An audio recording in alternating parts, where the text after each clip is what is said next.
अरे इकडनं कुठून आलास? येताना कोणी बघितलं का?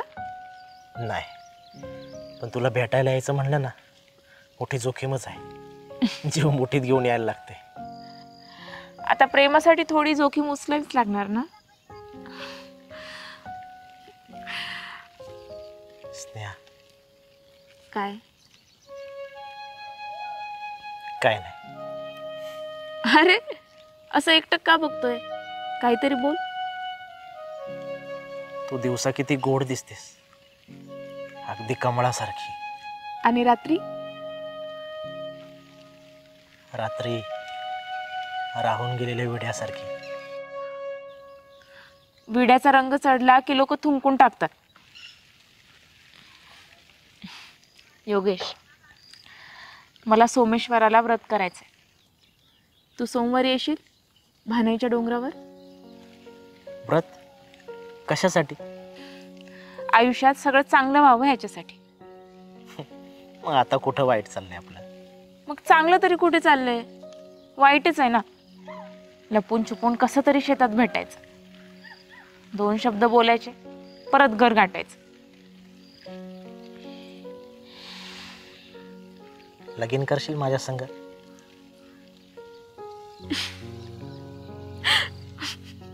अगं हसायला काय झालं? मी खरोखर विचारतोय. आणि हे करायचं कसं सांग बरं? पळून जाऊन. धर माझा हात आणि चल.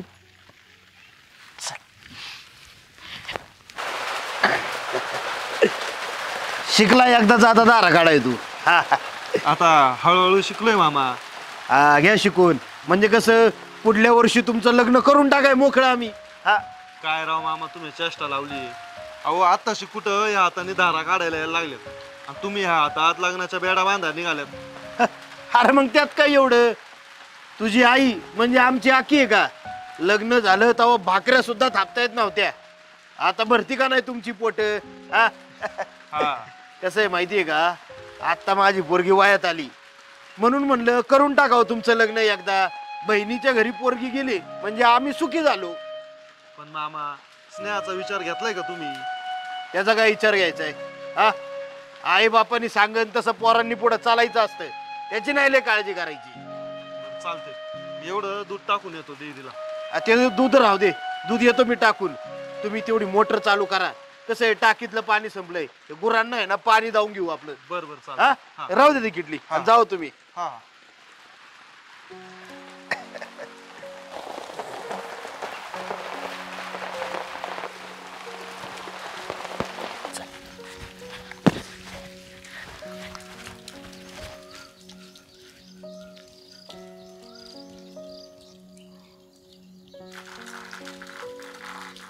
लग्नाआधीच माझा हात सोडलास ना, लग्नानंतर मला पण सोडून दिलं असतं. अगं पण रवीनी अण्णाला सांगितलं तर? सांगितलं तर मामा तुला जित्ता सोडायचं नाही, तुकडं तुकडं करून तुला फेकून देतील. एवढंच ना? मला जेव्हा कळालं ना की अण्णा माझं लग्न लावून देणार आहेत, मी तेव्हाच रवीला आपल्या प्रेमाबद्दल सगळं सांगितलं. मी पण तिच्या प्रेमाला विरोध नाही केला, पण तुम्ही असं मामांपासून किती दिवस लपून ठेवणार आहे? एक ना एक दिवस धाडस करून तुम्हाला सांगावं लागणारच आहे ना. अरे ह्या जगात धाडस केल्याशिवाय कोणतीच गोष्ट मिळत नाही. चल आता अण्णा येऊ तर अण्णाचा बाप येऊ, तुझा हात धरलेला हात कधी सोडत नसतो. मम्मी तुम्हाला छान छान स्वयंपाक करून कसं खाऊ घालणार नवरोबा? तिचा धरलेला हात सुटला तरी चालत, पण तिची साथ सोडू नकोस.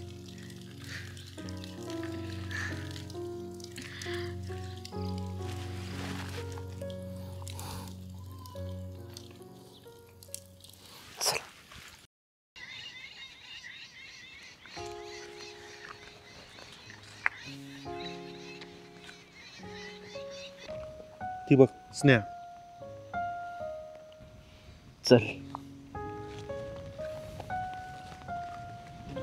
स्नेहा,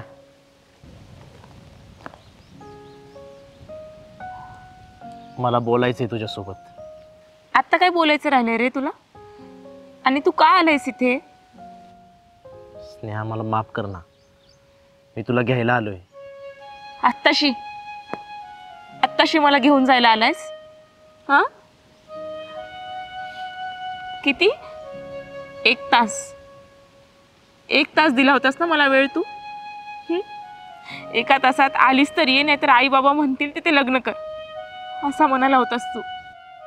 अगं मी म्हणलो होतो, पण झाली ना तुझी इच्छा पूर्ण? हा? दुसऱ्या दिवशी आई बाबाने ठरवलेल्या मुलासोबत माझं लग्न झालं. मी इथे आले. आता बाळ होणार आहे मला. मला नाही बोलायचं तुझ्याशी. तू जा इथून. मी बोललो ना, मला माफ कर. तुला सांगितलं ना एकदा, जा इथून. अगं जा काय जा. मी एवढ्या लांबून तुला न्यायला आलोय आणि तू खुशाल म्हणते जा. आज 4 गाव ओलांडून इथे आलास तर काही लई उपकार नाही केलेस तू माझ्यावर. हा? मुलींना काही मर्यादा असतात हे तर तू विसरूनच गेला होतास ना. घरच्यांचा धाक, त्यांची माझ्यावर असलेली नजर. अरे त्या काळात तर जास्तच नजर ठेवून होते ते माझ्यावर. तरी सुद्धा त्या नजरात चुकवून मी तुला भेटायला आले होते. तुझ्यासोबत पळून जायला आले होते.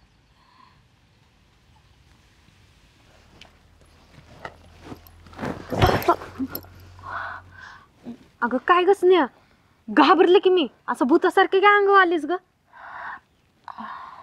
आणि हे काय ग, बॅग घेऊन कुठे चालली तू? पूजा जरा हळू बोल ना, सार गाव जागा करते का? ठीक आहे. हा पण तू चालली कुठं? आता तर आपलं कॉलेज बी नाही, क्लास बी नाही. हा, तू लग्नाची खरेदी करायला चालली वाटतं आहे ना? हा ग, तसं काही नाहीये. मी ना आमचं घर सोडून कायमचं पळून चालली योगेश सोबत. मी त्या दुसऱ्या मुलाशी लग्न नाही करू शकत ग. तू वेडी बिडी झालीस की काय? हा अगं 2 दिवसावर तुझं लगीन आलंय. आई वडिलांनी सगळी तुझी तयारी केली, पाहुणे मंडळी सुद्धा घरी आलेत, आणि तू असं भरल्या घरातून पळून जायचा विचार करतेस? अगं डोकं ठिकाण्यावर आहे का तुझं? हा, तुझ्या आई वडिलांना मान दाखवायची, तोंड दाखवायची कुठे जागा नाही राहणार. अगं पूजा, मग मी काय करू? हा, त्यांनी ठरवलेल्या ठिकाणी लग्न करू का आणि स्वतःचं आयुष्य खराब करून टाकू? मला नाही जमायचं. अगं त्यांना माहीत होतं तरी त्यांनी माझा विचार नाही केला, स्वतःच्याच मनाचं खरं केलं. मला नाही जमणार. अगं पण स्नेहा, मी आज सकाळपासून बघते योगेशच्या घराला तर टाळा आहे. मला असं वाटतंय त्याच्या घरी कळालं असेल तुम्ही पळून जाणार आहे ते, म्हणून त्याच्या घरचे त्याला घेऊन गेले असेल कुठं तरी. नाही ग, असं नाही होऊ शकत. योगेश आमच्या ठरलेल्या जागी बसला असेल येऊन. मी जाते तिकडे. आणि पूजा, हे कोणाला सांगू नको काय? बरं बाई, आता तू ठरवलंच आहे तुझ्या मनाचं करायचं, तर मी तरी काय करणार? मी अडवणारी कोण आहे? नाही सांगत कोणाला. काळजी घेतो. हां चल.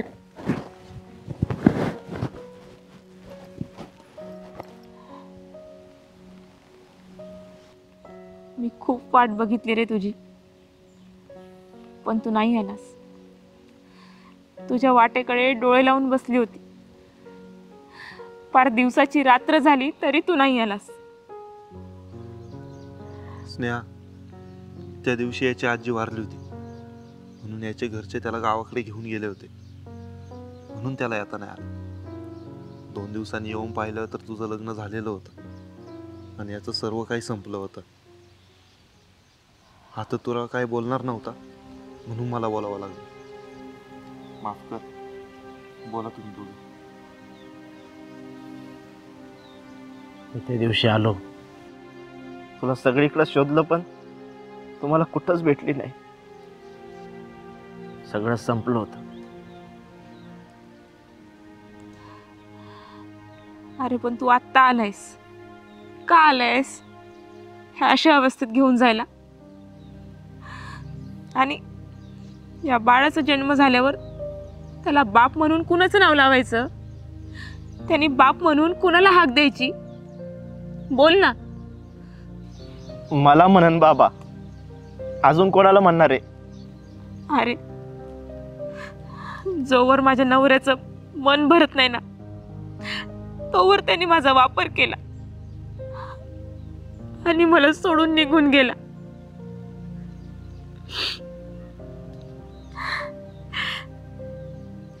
तेव्हा वाटलं की तुझ्याकडे यावं,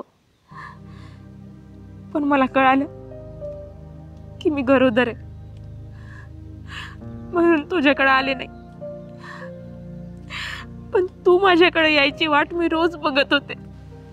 आणि मी तुला शोधत राहिलो, ह्या गावातून त्या गावात.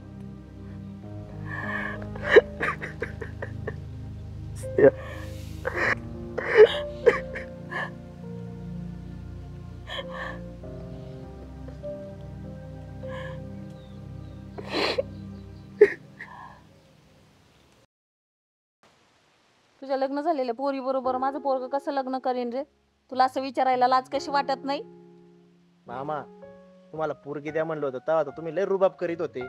तुम्ही कुठं, आम्ही कुठं. आता कशाला आले तिचं मागणं घेऊन माझ्या दारात? हे बघा, माझ्या पोरीचं जरी लग्न झालेलं असलं ना, तरी 2च दिवसात तिचं कुकू पुसलंय. अहो, तिचं म्हणायला दुसरं लग्न आहे, तसं तर पहिलेच लग्नासारखं आहे हे.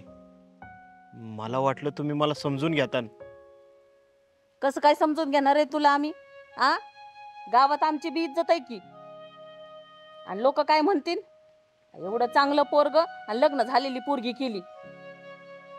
या बघा मामा, तुम्ही किती माझ्या पुढे डोकं आपटलं ना, तरी तुमच्या पुरी संग मी लग्न करणार नाही.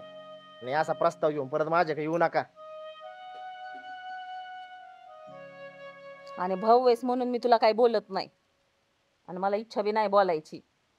पण तुझ्यासाठी सांगते तरी बी, तुझ्या लग्न झालेल्या पोरीचं लग्न एखाद्या लग्न झालेल्या माणसाबरोबर लावून दे, तसंच ठीक राहील.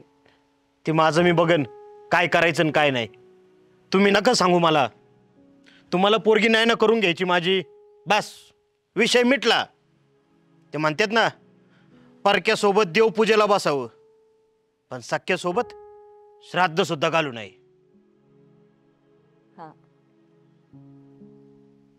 निघेतून जा. चालतंय, येतो मी. तुमचा नकार आहे ना, तर आजपासून तुझा माझा संबंध मिटला. यो तुझा भाऊ तुला परत तोंड सुद्धा दाखवणार नाही. हा, जा जा. कसं आहे का मामा? जाऊ दे, लहानपणापासून तसाच आहे. चल आपल्या गावात जायचं आपल्या. पुरी, तू काहीच काळजी करू नको बघ. मी तुझं लग्न लावून देईनच, फक्त तू खचून जाऊ नको. नाना, मी तर म्हणते माझं लग्न नाही झालं तरी चालेल, पण माझ्या लग्नामुळे तुम्ही वाईट होऊ नका. माझं काय, माझ्या नशिबात जे असेल ते होईलच की. एवढं सगळं घडलं पण मी धीर नाही सोडला.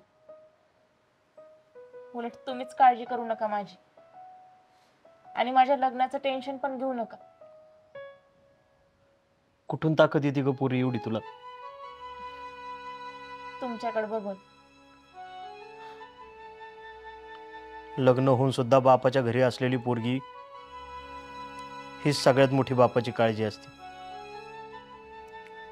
काही दिवसांनी लोक हळूहळू वाईट नजरेने तिच्याकडे बघायला लागतात. मग नंतर बापाला नावं ठेवतात. मग काही दिवसांनी लोक तुला सुद्धा नावं ठेवायला लागतील. लग्न होऊन सुद्धा नवरा नसलेल्या पोरींची अवस्था मी पाहिलेली आहे. मला तुझे तसे हाल होऊन द्यायचे नाहीयेत. नाना, तुम्ही जन्म दिलाय मला, मरेपर्यंत तुम्ही सांभाळू नाही शकत का?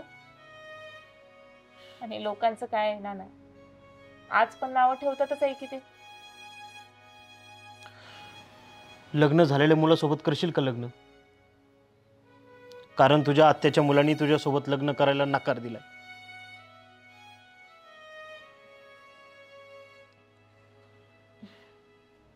मुलाचं लग्न झालेलं असलं तरी चालतं, पण मुलीचं लग्न झालेलं नसावं. नाना, मुलींचं किती अवघड आहे हो. मुलींचंच नाही, मुलींच्या बापांचं सुद्धा अवघड आहे बघ.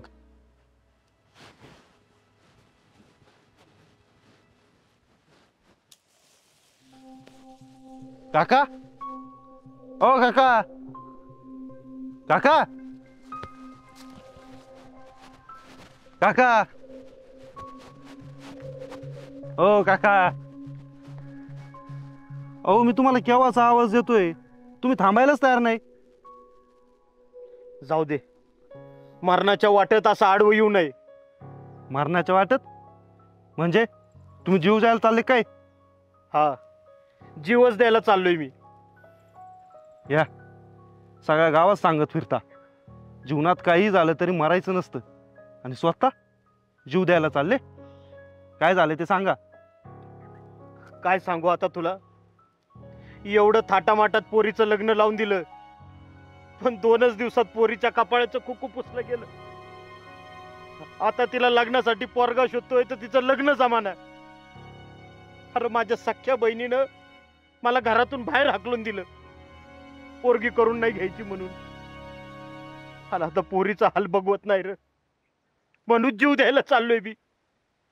तुम्ही जीव दिल्याने प्रश्न सुटणार आहे का? तुम्ही गेल्याच्या नंतर तुमच्या मुलीचा आधार संपल, तिचं कसं होईल या गोष्टीचा कधी विचार केलाय का तुम्ही? हे काय मामा इथंच आहे.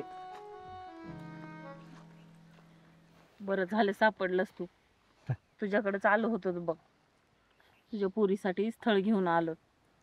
तुझ्या मनात जर माझ्याबद्दल काही वाईट असेल तर ते काढून टाक आणि पोरीचा विचार कर बरं. हा मामा. ही तुमची बहीण का? हा. काय हो, तुम्हाला मुलीसाठी स्थळ आणता येतं, मग तुमच्या ह्या मुलासोबत तिचं लग्न लावून नाही देता येत का तुम्हाला? काय अडचण आहे बरं? तिचं लग्न झालंय ना, तसं कसं जमन बरं? बघितलं काका, अहो तुमची बहीण तुम्हालाच हिनवायला निघाली. अहो तुमचा भाऊ जीव द्यायला चालला होता, मी अडवलं म्हणून, आणि 2च दिवस झालं होतं ना तिचं लग्न होऊन. मग तुमच्या मुलाचं लावून द्यायचं ना तिच्याबरोबर लग्न. तिचं लग्न झालंय, तिचं लग्न झालंय, सारखं त्यांना हिनवायचं. ह्या गोष्टीमुळे ना त्यांचं टेन्शन वाढलं होतं. अहो आपल्या माणसाला आपणच साथ दिली पाहिजे ना, का त्याला मरणाच्या दारात उभं करायचं? तुम्हीच लग्न लावून द्यायला तयार नाही तर बाहेरचे कसे लावून देतील? तुम्हाला नाही करून द्यायचं ना तुमच्या मुलासोबत लग्न? ठीक आहे, मी करेल तिच्याबरोबर लग्न, पण ह्या बापाला आहे ना मी मरून नाही देणार. कारण ह्या टेन्शन पाहिजे ना, कितीतरी बापांनी आपला जीव गमावलाय, पण आज असं नाही होणार. आई, मी लग्नाला तयार आहे. मी बी तयार आहे लग्नाला. बघितलं काका, त्यांना माझं म्हणणं पटलंय वाटतं. घ्या, लग्नाची तयारी करून घ्या. आणि अजून एक, घरात लग्न झालेली मुलगी आहे म्हणून बापाने जीव द्यायचा नसतो, उलट तिच्यासाठी जगायचं असतं. राहू द्या. चला घरी चला तुम्ही.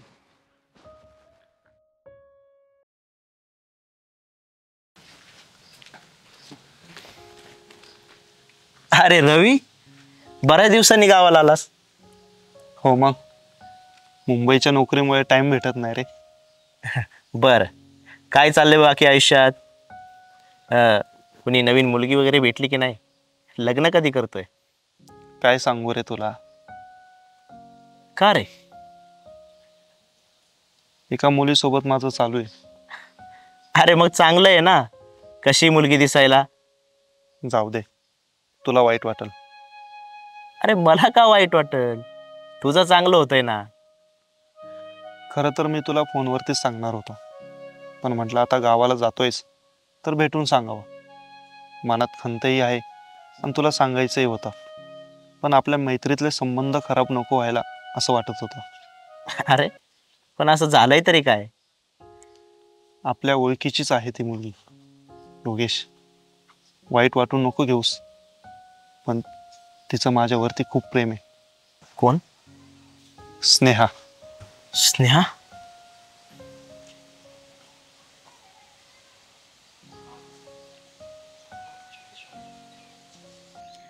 योगेश, मी खूप नशीबवान आहे रे, तुझ्यासारखा मुलगा मला भेटला.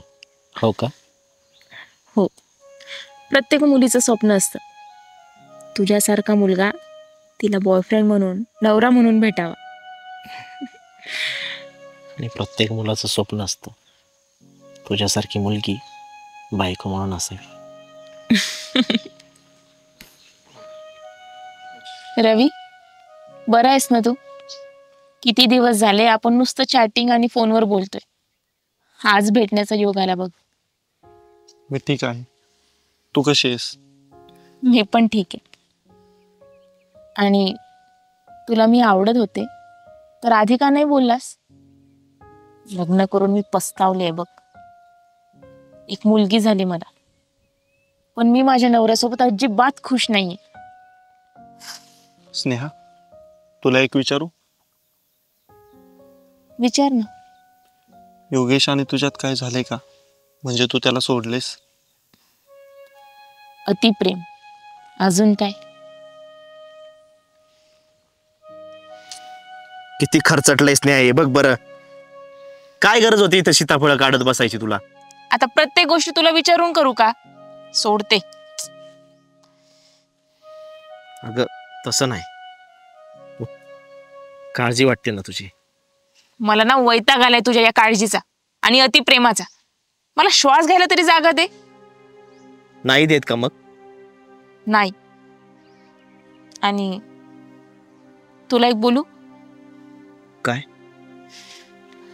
खरं तर बऱ्याच दिवसाआधी सांगायचं होतं, पण मला मुंबईचं एक स्थळ आलंय आणि मला खरंच तो मुलगा तुझ्यापेक्षा फार चांगला वाटला.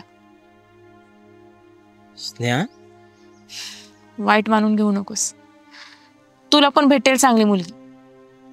मी त्या मुंबईवाल्या मुलाशी लग्न करणार आहे आणि ही आपली शेवटची भेट होती असं समज.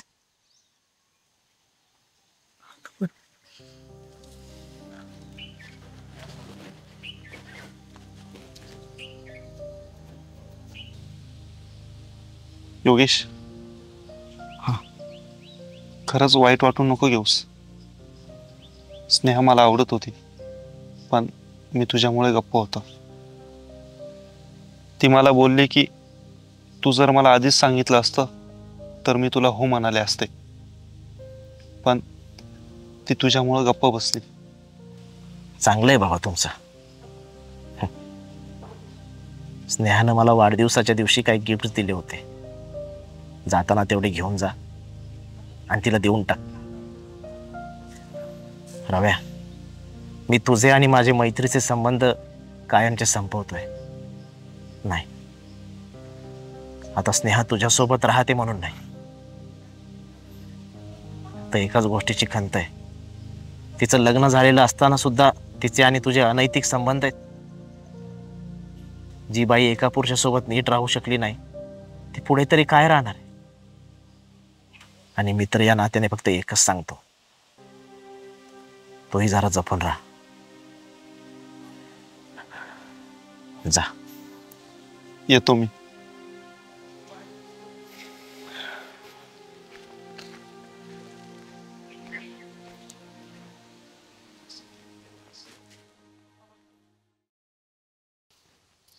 आले होते का मग मुलाकडचे? अगं अख्खी फौजच आली होती बघ. त्यांचे आई वडील, त्यांचा मोठा भाऊ, त्यांची बायको आणि भावाचा लहान मुलगा सुद्धा. अरे बापरे, म्हणजे एकत्र कुटुंब दिसतंय. तर मेन ज्याला लग्न करायचंय तो मुलगा आला होता ना, का त्याला घरीच ठेवून आले होते? आला होता की ग. मग कसं वाटलं तुला? मुलगा देखणा आहे आणि बोलण्यावरून तरी हुशार वाटलं. शिक्षण चांगलं झालंय, बिझनेस करतो आणि बँगलोरला राहतो. म्हणजे तू लग्न करून बँगलोरला जाणार? म्हणजे तू काय? मला आवडलेत ते आणि असं वाटतं त्यांना होकार द्यावा. हे बघ बाई, नीट विचार कर. नवीन शहर, तिथं आपल्या ओळखीचं कोणीच नाही, त्यात हे एकत्र कुटुंब झेपणार आहे का तुला? सासू सासरे, दीर जाऊ पुतण्या, त्यात तुझं स्वप्न कसं पूर्ण होईल? स्वप्न? अगं, आपल्याला मार्केटिंग क्षेत्रामध्ये मोठं नाव कमवायचंय, विसरली का तू? आपण कशासाठी इतकं शिकलो? अगं होईल सगळं मॅनेज. आणि तसंही माझ्या आई वडिलांना आवडलेत ते. त्यांना असं वाटतं की मी ह्यांच्याशी लग्न करावं. आणि आत्तापर्यंत आई वडिलांनी किती शिकवलंय, त्यांनी कधीच लग्नासाठी फोर्स केला नाही. आता मी त्यांचं स्वप्न पूर्ण करते. अगं, पण एवढ्या सगळ्यांमध्ये खंडीभर कामं असतील, मतभेद होतील, भांडणं होतील आणि सून म्हणून तुझ्याकडून बऱ्याच अपेक्षा असतील. त्यात तुझं करिअर संपलंच म्हणून समज. अगं नाही होणार असं काही, आणि मला ती चांगली लोक वाटतात. हे बघ बाई, लग्नासाठी मला पण खूप स्थळ येत आहेत, पण मी पहिली अट टाकली, एकत्र कुटुंब नको, सासू सासरे तर नकोच, आणि नवरा मुलगा मला वेगळं घेऊन राहणार असेल तरच मी लग्न करणार आहे. म्हणजे कसं, लग्नानंतर मी जॉब करणार, करिअर करणार, आणि घरामध्ये घरकामासाठी एखादा चांगला नोकर ठेवायला सांगणार, आणि सुट्टीच्या दिवशी मस्त आराम करणार आणि देश विदेश फिरणार. काय वाटतं तुला? चांगलंय.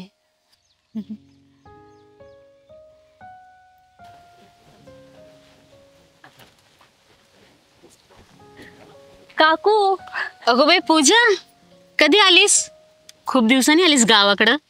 हो, आता यायला वेळच मिळत नाही ना. 2 दिवसाची सुट्टी काढली ना आले माहेरी. तू मुंबईला असती ना ग? हो. कसा चाललाय तुझा संसार? एकदम मस्त. आणि बरं झालं तुम्ही भेटल्या. अहो स्नेहाचं काय चाललंय? फोन बंद लागतोय तिचा. स्नेहाचं सगळं चांगलं चाललंय बघ, आणि तिचा संसार पण सुखाचा चाललाय. पण फोन का बंद लागतोय?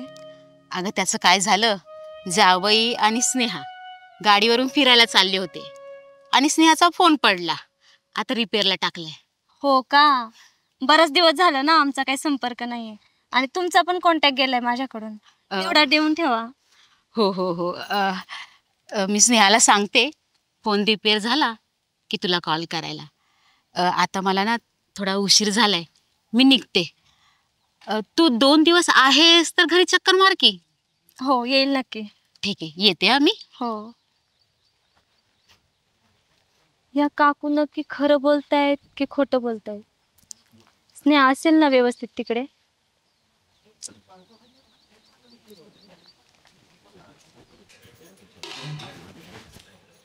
काय ठरवलं होतं मी आणि काय झाले माझं आयुष्य? हो, ऐकलत का? काय? आज सोनलला तुम्ही घेऊन या शाळेतून. अगं आज शनिवार आहे, वर्किंग डे.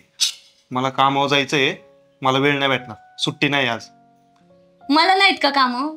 मला सगळी कामं करून जॉबला जावं लागतं, आणि ती मुलगी माझ्या एकटीची जबाबदारी नाहीये, तुमची पण आहे. बरं ठीक आहे, येतोय आता निघून.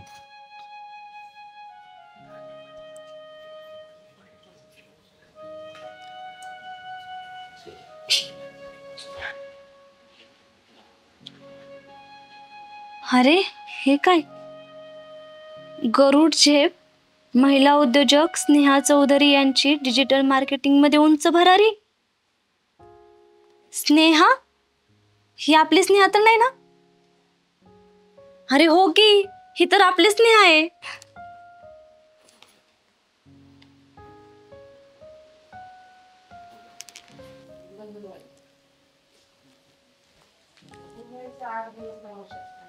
हॅलो काकू. हा पूजा, बोल. अहो स्नेहाचा फोन लागत नाहीये. अगं स्नेहा इकडेच आलीये गावाकडे, थांबा मी तिला देते फोन. स्नेहा, अगं स्नेहा, पूजाचा फोन आहे. हो आले आई. पूजाचा फोन. हा घे. हॅलो, बोल पूजा. अगं स्नेहा आहेस कुठे तू? तुझा फोन पण लागत नाहीये. पेपर मध्ये बातमी वाचली. अगं इतकी धावपळ सुरू आहे ना, काय सांगू, आणि त्यात शुभेच्छासाठी फोन. हो, कुठे गावी येईस ना तू? हो, आता 2-3 दिवस गावालाच आहे मी. बरं ठीक आहे, उद्या येते तुला भेटायला, मग भेटूनच बोलूया. हा नक्की ये. हा हो. काय म्हणतीये? उद्या येते घरी.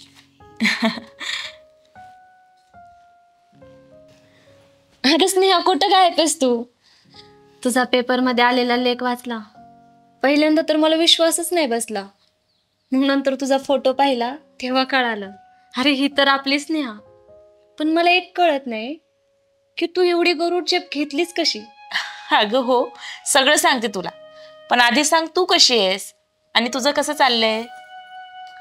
माझं काय चालायचं, वैतागवाडी नुसती. का ग, काय झालं? अगं लग्न अगोदर मी जे जे ठरवलं ना, सुरुवात अगदी तशी झाली. नवरा आणि मी फ्लॅट घेऊन वेगळे राहायला लागलो. मुंबईमध्ये मला एका चांगल्या कंपनीमध्ये जॉबही लागला. सकाळी निवांत उठायचं, मग काय कामवाली बाई यायची, साफसफाई करायची आणि स्वयंपाकाला वेगळी बाई. खूप हिंडले फिरले, नवऱ्यासोबत खूप मजा केली. मग अशी वैतागलीस का? अगं, माझ्या मुलीच्या जन्मानंतर सगळं चित्रच बदललं ग. मला बेड रेस्ट असायची, त्याने वजन वाढलं आणि व्यायाम कधी आयुष्यामध्ये केला नाही, त्यामुळे तब्येत ठीक नसायची.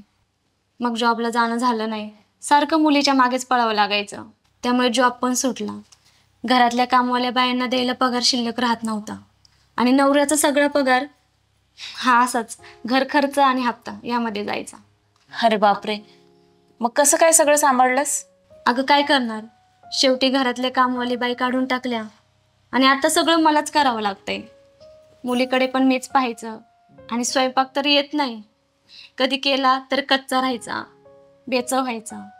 मग काय नवरा मारतोय बोंबा, मी येते आईकडे अधूनमधून शिकायला. हो का? अगं हो का काय हो का, माझं जाऊ दे. पण अगं मी काय म्हणते, माझं तर फक्त नवरा आणि मुलगी असताना ही अशी अवस्था झाली आणि तुझं तर सगळं एकत्र कुटुंब, त्यात तू वेळ काढलाच कसा आणि हा बिझनेस कसा उभा केला? ही सगळी माझ्या सासूबाईंची कृपा. त्यांनी असं काय केलं? मला नोकरी करायची होती, पण सासूबाई बोलल्या नोकरी नाही करायची, आपल्या घरात कुणीच नोकरी करत नाही, तुला करायचंच असेल तर एखादा गृहउद्योग कर. मग मी लॉकडाऊनमध्ये घरूनच डिजिटल मार्केटिंग करायला सुरुवात केली. आधी क्लायंट्स कमी होते, पण नंतर व्यवसाय वाढत गेला. काय सांगते? हो, फक्त घरकाम चुकवायचे नाही असं बोलल्या होत्या त्या. त्यामुळे मग मी सकाळी लवकर उठायची आणि घरकाम आवरून घ्यायची, त्यात माझा चांगला व्यायाम पण व्हायचा आणि त्यानंतर लॅपटॉप घेऊन डिजिटल मार्केटिंग करायची. कमालच बाई तू. अगं नंतर तर मी घरीच ऑफिस सुरू केलं. सगळे क्लायंट घरीच यायचे आणि घरकाम पूर्ण झालेलं असायचं, त्याच्यामुळे नंतर काही केलं तरी घरच्यांना काहीच अडचण नव्हती. आणि सगळा कारभार हा सासूबाईंच्या डोळ्यासमोरच चालायचा, त्याच्यामुळे काहीच अडचण नाही. मी मीटिंगची प्लॅनिंग आधीच करून ठेवायची आणि क्लायंटला व्यवस्थित कमी वेळात समजून सांगायची. त्यामुळेच काही अडचण आली नाही ना? अगं अडचण कसली, उलट फायदाच झाला. मी क्लायंटला मुद्देसूद माहिती द्यायची, त्याच्यामुळे तो खुश होऊन जायचा आणि बाहेर जाऊन 4 लोकात सांगायचा, त्याच्यामुळे अजून क्लायंट यायला लागले. आणि तुझी जाऊ काही बोलली नाही का? अगं उलट माझं बघून तिनेही एक गृहउद्योग सुरू केला आणि काही अडचण आली तर ती मला मदत करते आणि मी तिला मदत करते. आणि तुझा मुलगा रोहन आणि पुतण्याचा काही त्रास? अगं पुतण्याचा कसला त्रास, उलट तो रोहनपेक्षा मोठा आहे, तोच लक्ष ठेवतो रोहनवर. सोबत खेळतात, सोबत अभ्यास करतात आणि सोबत शाळेत सुद्धा जातात. कमालच आहे बाई. हो बघ पूजा, हे फायदे असतात बघ एकत्र कुटुंब असण्याचे. माझी सासूबाई जरा कडक आहे, पण त्यांचा मला फायदाच झाला. सगळी कामं नियोजनात आणि वेळेत करायची सवय लागली. तसंच सगळं पैशाचं आणि वेळेचं नियोजन करून मी उंच भरारी घेत गेली आणि माझा व्यवसाय वाढत गेला. आता कसं पैसे भरपूर येतात घरी, त्याच्यामुळे सासूबाई पण खुश. खरंच मानलं पाहिजे बाई तुला. तुझ्या जागी जर मी असते तर मी काय केलं असतं मलाच नाही माहिती.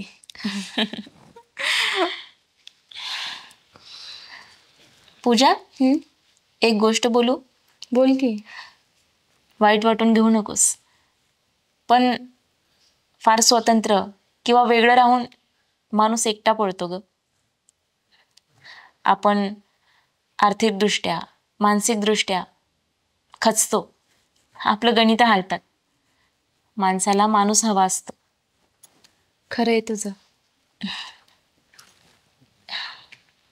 एक मिनिट हा, क्लायंटचा फोन आहे. हॅलो, हां आपलं 20 लाखाचं पॅकेज डन आहे. हो हो ठीक आहे.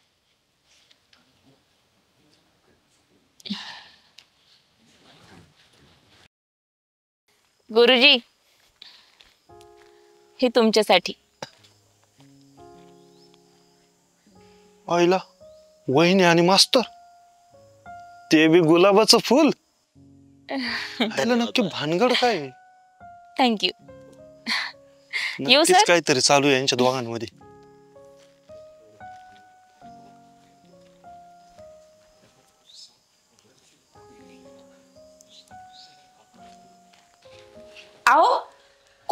आहात तुम्ही? आज सुट्टी आहे ना? अगं जरा महत्वाचं काम आलंय, जाऊन येतो पटकन. बरं, मी आज कोणाला तरी बोलू नंतर, आता इतका वेळ नाही माझ्याकडे. बरं बरं, दुपारी जेवणाला तरी याल. सासूबाई पण येणार आहेत कोल्हापूरहून. हा, सांगतो.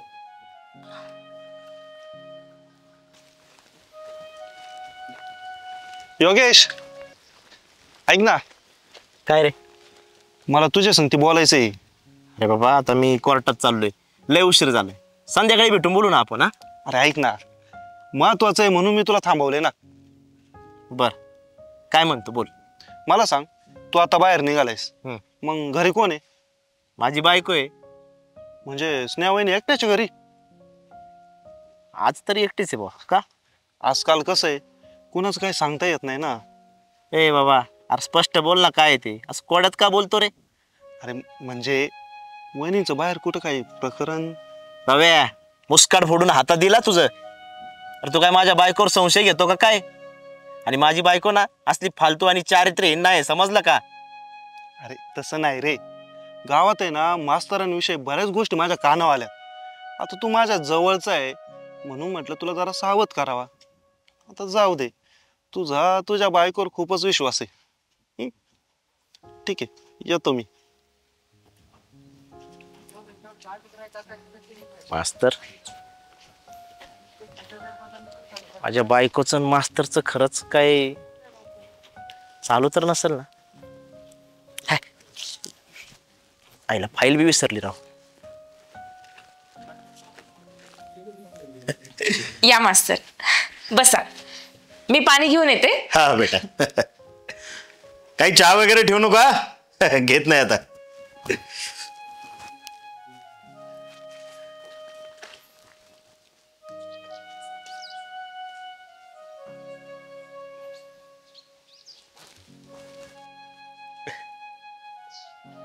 अरे या या या या, नमस्कार नमस्कार, या या.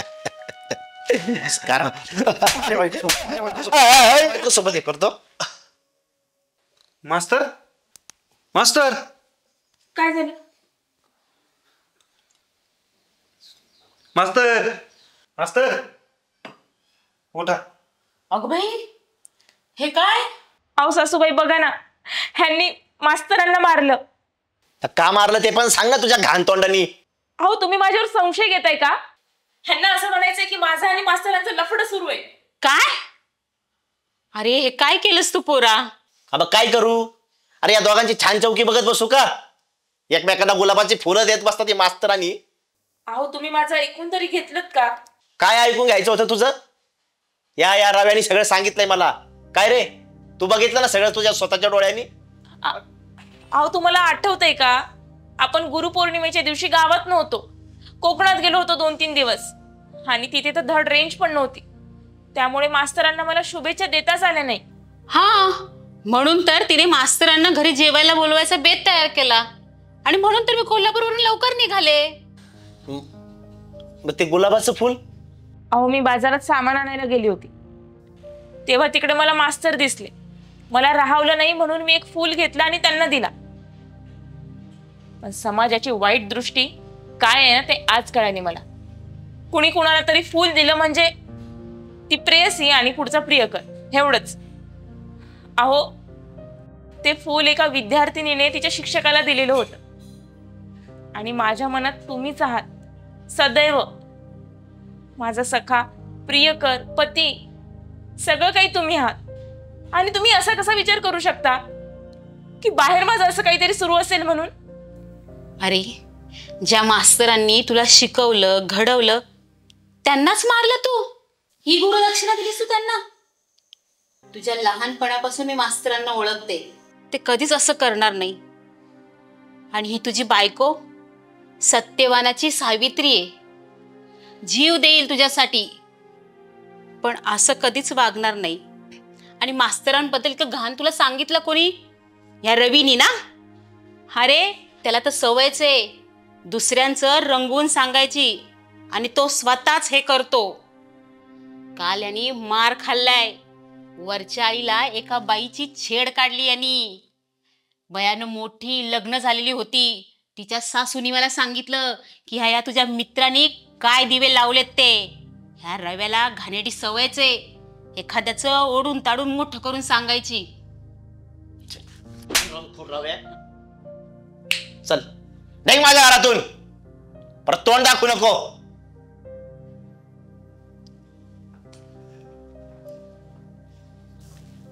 गुरुजी उठा.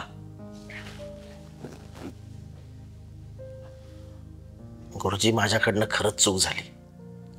तुम्ही द्याल ती शिक्षा भोगायला तयार आहे मी. मी काय शिक्षा देणार तुम्हाला? लहानपणी मी तुम्हाला मारायचो आणि मोठं झाल्यावर तुम्हीच मला. गुरुजी माझ्याकडून खरंच चुकलं. फक्त एका गैरसमजामुळं. चूक तुझी नाही. तुझ्या जागी मी असतो तर मी देखील हेच केलं असतं. गैरसमजामुळे संशय निर्माण झाला तुझ्या मनात. असू दे, येतो मी. गुरुजी जेवण नाही, पोट भरलं माझं. गुरुजी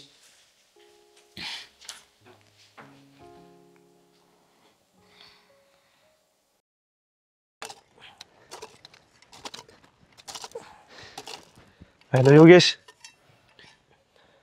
मालकाने आपल्याला फॅक्टरीतलं काम सोडून इथं शेतात काम करायला लावले. अरे करायचं बाबा कधी कधी. तो कुठं फुकट करून घेतोय, एक्स्ट्राची हजेरी देतोय ना आपल्याला. हा निवळ चाकवा आहे.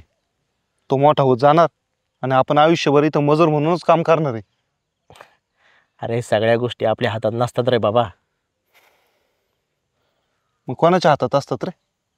हे बघ आपले हात आणि ही कुदळ. असं वाटतंय आपणच आपल्या पायावर कुदळ मारून घेतोय. अरे आपल्या आयुष्याच्या दोऱ्यावरती परमेश्वराच्या हातात आहे. आपल्या दोऱ्या आहेत ना त्या मालकाच्या हातात आहे असं मला वाटतंय. तू तर लय देव भोळा आहेस. मी तर हे काम सोडूनच जाणार आहे आता. आणि कुठं जाणार दुसरीकडं? माझ्या मामाच्या मुलाने मला मुंबईला बोलवले. त्याने तिथं प्रायव्हेट शिपवरती माझ्यासाठी काम बघितलं. मीच जात नव्हतो, पण आता ठरवले मी जाणार आहे. तू पण माझ्यासोबत चल, तुझं पण काम होऊन जाईल. किती दिवस अशी मजुरी करायची? फक्त तिथल्या काही अधिकाऱ्यांना आहे ना मलाही खाऊ घालावं लागेल. मलाही म्हणजे त्यांच्या घशांनी पैसे ठोसावे लागतील आपल्याला. माझ्या मामाच्या मुलाने पण तेच केले, म्हणून तर त्याचं प्रमोशन झाले. आता 1 लाख रुपये पगार घेतोय. नको बाबा, आपलं इथं राहून कष्टाची आणि इमानदारीची भाकरीच बरी आहे. इमानदारी म्हणतो आपण, राहिली का थोडी जरी शिल्लक इमानदारी? अरे माझं तर जाऊ दे, तू माझ्यापेक्षा जास्त शिकलायस तरी येड्यागत का करतोय? अरे आपण इथं फॅक्टरीत राबतोय तरी आपल्याला तेवढा मोबदला भेटतोय का? आपलं आहे का काही भविष्य? शेवटी आपण मजूरच आहे. आपली मजबुरी आहे म्हणून मालक आपल्याकडून कमी पैशात काम करून घेतो. आणि थोडा जरी मास केला ना आपल्याला कामावरून काढून टाकणार. का? तर बाकीचे लाईन लावून उभे आहेत. शेवटी जो मजबूर तोच मजदूर. मग आपल्याकडं आहे का काही पर्याय? कुठं जाणार आहे? अरे मालकाच्या पण काही अडचणी असतील ना. फॅक्टरी चालवायची म्हणजे सोपं काम नाही रे. 50 सरकारी अडथळे. आणि तुला तर माहिती भ्रष्टाचार सगळीकडेच चाललाय. मला तर असं वाटतंय हा देशच सोडून जावा. कुठं जाणार आहे? दुबई. दुबई? कितीतरी लोक जातात की तिकडं कामासाठी. हा का? मग तू काय आताच चालला काय लगेच दुबईला? नाही, ते दुबईला जायचं नंतर बघू. पहिलं मुंबईला जातो. आजच मी मामाच्या मुलाला फोन करणार आहे. मी जाणार आहे. तुला यायचं का नाही तू तुझा विचार कर. नाही राव्या, मला नाही जमायचं. आणि बायका पोरांना इथं एकटं सोडून नाहीच नाही. मग तू इथंच बस कडी फोडत.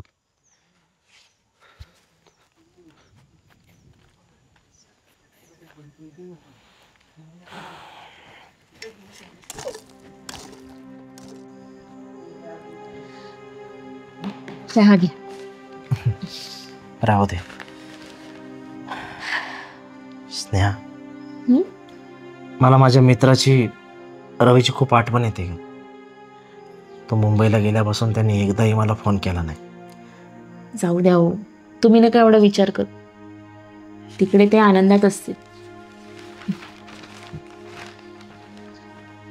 स्नेहा, रवीचा फोटो आणि ही बातमी काय? सरकारी अधिकाऱ्याला पैशाची देवाणघेवाण करताना रवी दरेकर आणि सचिन राक्षे यांना अटक. आणि सचिन राक्षे त्याच्या मामाचा मुलगा आहे. स्नेहा, रवीला अटक झाली. हे होणारच होतं. ज्या प्रकारची वाट त्यांनी निवडली होती चुकीचीच होती. आणि तुम्हालाही चल म्हणत होते ना. हो. आणि हे पण म्हणत होते तू बस इथेच खडी फोड. आणि आता स्वतःच आतमध्ये गेले खडी फोडायला. योगेश, त्यावेळी आपली परिस्थिती कशी होती आणि आता बघा, हळूहळू का होईना पण सुधारते. आणि मला अभिमान आहे माझ्या नवऱ्याचा की तो इमानदार आहे.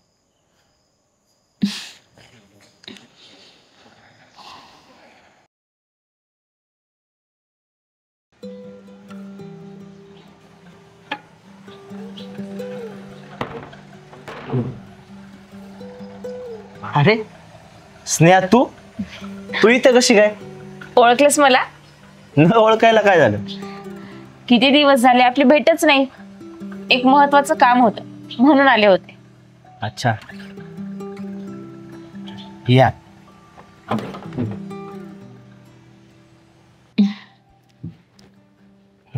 बस. नशीब आई वडील आज घरी नाहीत. लांबून प्रवास करून आलीस, भूक लागली असेल, खायला काहीतरी बनवू का? नाही, नको. बर, चहा बनवतो. हा. अरे रवी, तू अचानक? स्नेहा, तू कशी येत आहे? मी सहजच.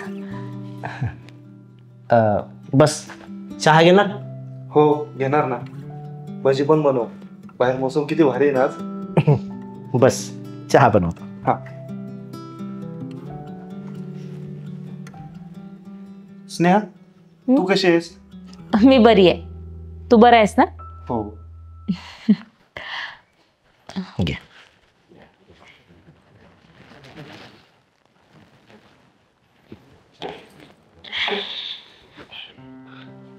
स्नेहा, तू काहीतरी महत्वाचं सांगणार होतीस, बोल ना. सांगेल नंतर. अगं आता एवढ्या लांबून आली तर बोल. अरे योगेश, बोलूयात ना आपण नंतर. बरं. अगं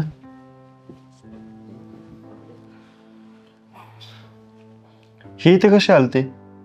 म्हणजे तुमच्या दोघांचं परत जोडलंय का? नाही रे, काहीतरी महत्वाचं सांगायचे बोलली होती, तेवढ्या तो टपकला मध्ये.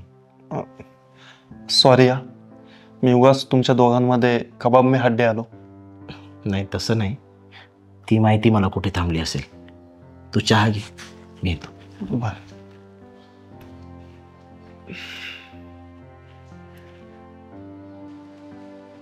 स्नेहा, अगं किती मारलंय तुला, अजून किती दिवस सहन करणार आहे? मग काय करू तूच सांग. अगं सोडून दे ना त्याला. सोडून देऊ? आणि मग काय तू करणार आहेस माझ्याशी लग्न? नाहीये ना उत्तर. योगेश, असं लपून छपून आपण किती दिवस भेटणार आहे रे?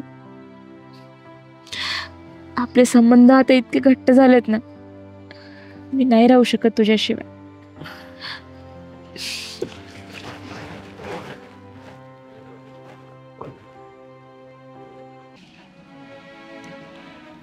बोल स्नेहा, काय काम होतं? योगेश, तुला एक गोड बातमी द्यायची होती. गोड बातमी? कसली? मी आता प्रेग्नेंट आहे. काय? अरे हेच सांगायला मी तुझ्या घरी आली होती. प्रेग्नेंट?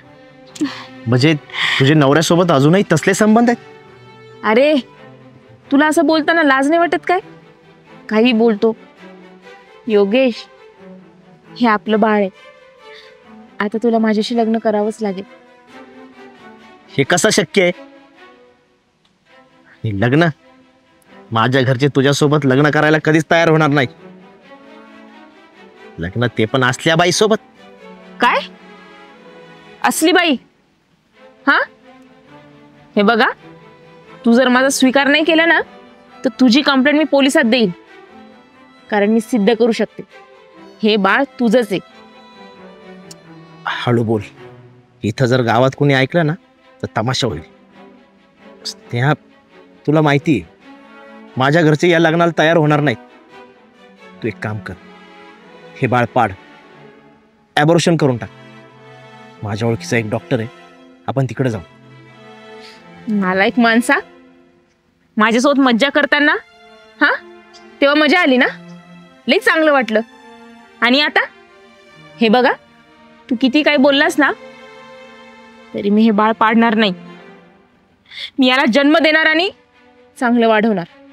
आणि त्यासाठी तू पैसे पाठवायचे. मला 25 लाख रुपये कॅश पाहिजे. आणि तुझा तो पुण्याचा फ्लॅट आहे ना तो माझ्या नावावर कर. 25 लाख? तुम्हाला धमकी देते? हवं तर तसं समज.